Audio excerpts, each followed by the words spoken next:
Carlo Chatrian on hopes and challenges in taking over Berlin Film Festival. Back in 2012, when Italian journalist and author Carlo Chatrian was appointed artistic director of Switzerland's Locarno Film Festival, he said he hoped the festival wouldn't change him. And indeed, 6 years later, it and number 39:s he who has left his mark on the fest. If there was something that tied together Chatrian and number 39:s Locano lineups, it was the element of surprise. Every year, he offered up something entirely new, introducing festival audiences to often unknown directors, presenting career retrospectives full of long-buried films, and bringing in American talent with no significant European fan base. But obvious through it all was his delight in cinematic discovery, rooted in his formative years as a cinephile, audience-goer and sharp-eyed intellectual. So the best advice for those speculating about what Chatrian will mean for the Berlin International Film Festival: last Friday, he was confirmed as Berlin and number 39:s new artistic director, taking over, with Mariette Rissenbeek serving as managing director, from outgoing Berlinale boss Dieter Koslik. After the 2019 fest, is to expect the unexpected. Chatrian is loath to talk much about Berlin, being heads down focused on rolling out his last edition of Locarno, which takes place August 1st to August 11th. But, naturally, he and number 39:s is already thinking about what he'll miss about the historic Swiss festival, which has taken place every summer since 1946 in the sleepy resort town on Lake Maggiore. In the intimate setting, Chatrian can be seen at nearly every main screening, including in front of the 8,000-strong audience at the open-air galas on the Piazza Grande, introducing each film and guest with a few kind words. "I don't know whether I'll be able to do this in Berlin," he tells THR by phone from Locarno. "It's a different setting, and usually the festival director is not introducing films. This is something I'm going to miss, where I can give a brief hint into the emotion of the film without spoiling anything."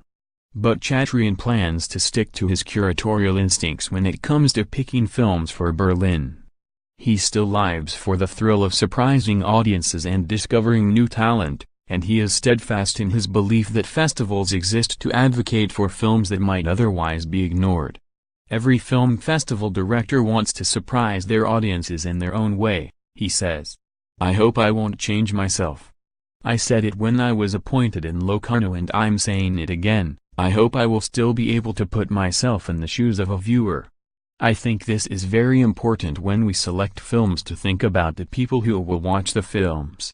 So I hope that my outlook upon films won't change much."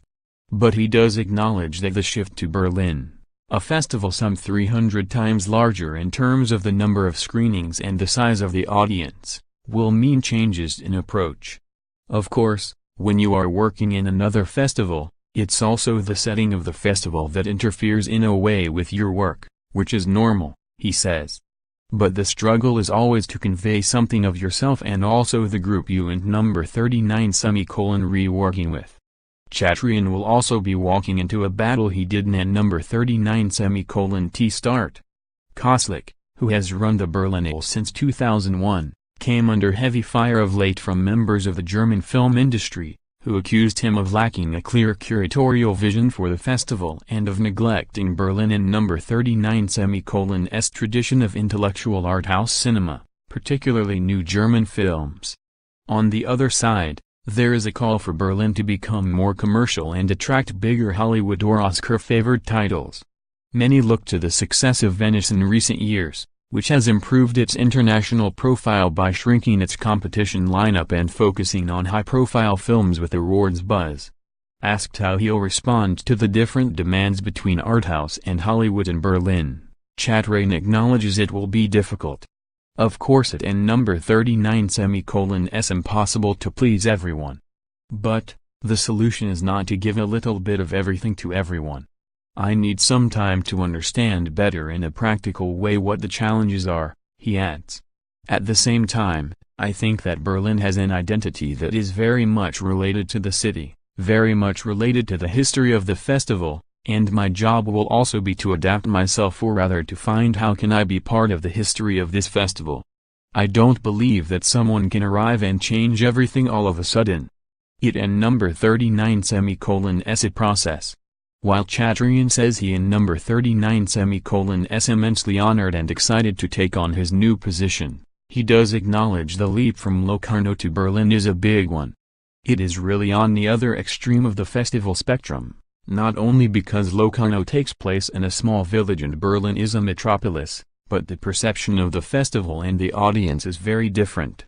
Also the weather is the opposite, he jokes, hinting at Locarno and number 39 s summer climate, which is very different from Berlin and number 39 s notoriously cold winters. The challenge is to be able to handle a festival that is a